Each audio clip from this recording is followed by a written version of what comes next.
behind me. Okay. Do you, Senator Ludlam, have you got questions now? Yeah, I've got a couple. They're slightly off topic from where Senator Conroy's been heading. I just wanted to ask you on the new website, or the revised website, there's 3 lines about the broadband quality project, which is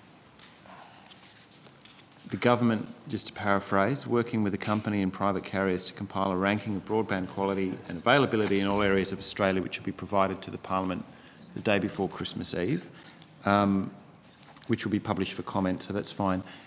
Who has carriage of that? Who's leading that project? We do in the department, Senator. Okay, is it the same working group or task force yes. that has carriage of that? All right, can you just talk us through, first of all, how much new work is involved there and how much is simply assembling material that exists already? Sorry, I missed the last part of your question. How much new work is being done? So a ranking of broadband quality and availability. What are your primary sources, or are you going out and doing new work to establish that? I would describe it as pretty much all new work. Okay. So we have gone out to all the carriers to obtain information from them, including geographic coverage areas of types of technology, information like exchange locations and capacity in the exchanges. Yeah. And we're analysing that at the moment with a view to having the report on the schedule you mentioned. Yeah, but when you say it's all new, or I think you said almost all new work, so there's no existing picture of regional broadband capacity in the country. You've had to go out and assemble that from scratch. I'm sure there's probably is other work, Senator, but we're trying to do it nationally and based on the best of information we can get available at present. So it is looking at existing ADSL services, mobile services for that matter, HFC and fibre to the premise, etc., okay. Across different types of carriers and across the country. And we're doing new analysis based on the best information we can get. So when you say you're going to provide a ranking, is that going to be by postcode or by census collection district, or how fine-grained is your ranking going to be? Well, we are still going through the analysis, so it could vary, but we're looking at a DA, what's called a DA level. DA standing distribution area. Telstra distribution area. Telstra distribution area. That's an area smaller than served by an individual exchange, or is that at that scale? Yes. It's to characterise it, it is an area served by a pillar. By a pillar, you're okay. familiar with the pillars in the street? Yeah. So it's a relatively small catchment. Typically, I suppose a rough average is around 200 premises. Okay. Is that going to give us proxy information for the quality of the underlying copper network, or not really? We'll come back to it later. It will make assessments based on it will make an assessment of the quality of the speed outcome, given the distances that apply within the DA area. Yeah, so that's kind of a yes.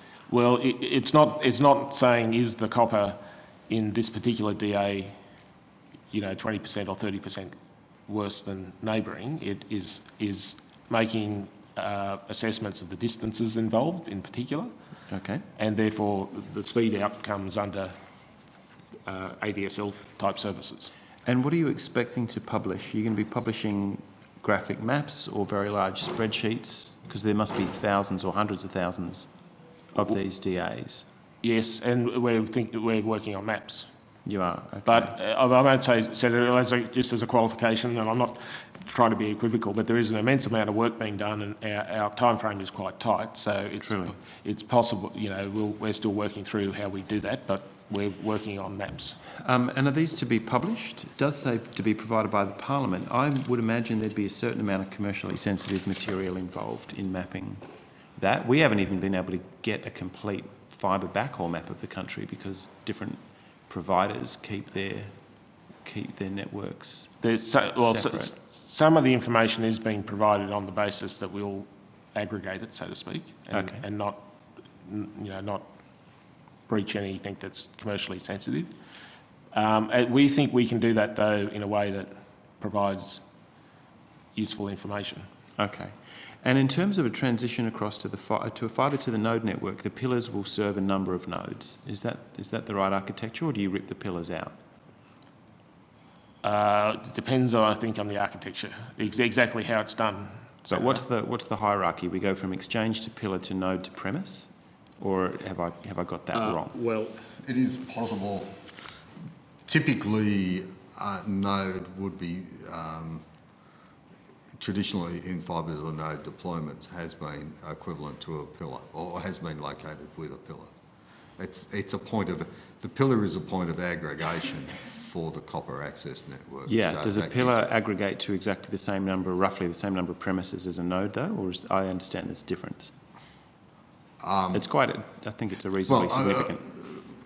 The NBN is, architecture is still subject to development and they're working through that, but typically in other areas, nodes were broadly equivalent to pillars. Okay. So that certainly in previous examinations. That would tell me though, as you're overbuilding an existing network, that you'll be ripping the pillars out. That we're not still going to have a network of pillars all over the country as these nodes are being installed. It may or may not. There are decisions that can be made. You can either put a node either side of a pillar. There are various arguments for and against where you put it. Okay. Are the pillars powered? Pillars are they passive? Pillars are powered from the exchange. Okay. And nodes need to be as well? Nodes will need separate power. Separate power. So if I cut the power to a node, I've wiped out the service for everybody within that catchment. If the power is cut, you can't provide a service to that individual node. Yeah. And in a fibre to the premises network where it's end-to-end glass, there's no such vulnerability, is there? I'm trying to establish, in the event of a power cut, at the moment, your existing copper service still stays on, and that's actually... if you have a battery backup. Yes, I think that's right, Senator. I think often the question on this stuff is where the vulnerability is. And at what scale.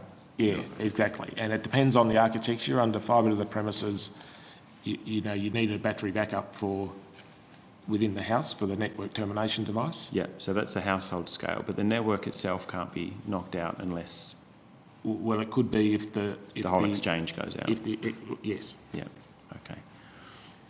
Whereas with a fibre to the node architecture, each node, so you don't need battery backup at home. Do the nodes require a battery backup, for example? Yes. Each one does. Okay. Yes. I might say, Senator, there's different types of fibre to the node, and some of our answers are the more generally used type. For example, there is new technology of essentially putting a smaller nodes that can be powered from the house or from our house. So there is different technologies and different ways of doing it, and none of that actually has been settled yet in the case of NBN. Sorry, can you just repeat that? Nodes that are powered from the house, so a node at the premise. Yeah. Well, there is technology being developed, and essentially smaller nodes that are powered not at their own point, but from elsewhere. So each household under that model has its own nodes, or am I reading you completely wrong? No, but they'd be powered essentially from the user's side. Okay. Collectively, a pool of 200, a catchment of 200 odd premises collectively powering a node that serves. Well, as I understand it, there's some of this, as I said, is new technology and is being deployed in some areas internationally, but they're nodes that are closer to the home, so more nodes but fewer houses. Yeah. And powered from the house side in some cases. Okay, and that goes on to your household electricity bill? Yes, and arrangements need to be settled for that as to how it's done, but potentially yes. Okay, and this is all of these things are within the terms of reference of the review, so the NBN co-engineers and you guys are all nutting this out at the moment? I think the NBN co-review is looking at the various types of deployment, yes. It's not, I think it may be the case it won't be entirely settled in their first piece of work, but they're looking at the different types of deployment. Yeah, I can imagine. Now, we've spoken earlier and at some length the sensitivity of speeds that you can get to the distance from the nearest node. The length of the copper has a material impact. Does the government have a maximum distance that you want all premises to be from a given node? Because from there we can work out what kind of speed tiers you'll be able to offer, presumably. I think the answer is no on does the government have a maximum length. Is that something that by the time these reviews have all been concluded you will have? Well, once the reviews are concluded and NBN Co has a corporate plan and new deployment strategy, their approach to that needs to be outlined as part of that. Where I'm going with this is previous government's policy. There were three effective three effective service qualities between the satellite, the wireless, and the fibre to the premise footprint. How many of those tiers are there likely to be, or are you willing to entertain in a fibre to the node network, where you're going to have highly variable service qualities that you'll be able to deliver? If you've got people stranded on 5 kilometres of copper, they're going to get a very different service quality to people stuck on 50 metres, for example. I think the answer to your question is there will be more technologies deployed. The government's made that clear. The exact arrangements as to what that means have not been settled. As a general policy position, I think the government said in its initial statement of expectations letter to the company that the policy was speed objectives across the country, with the company having flexibility as to technology deployment.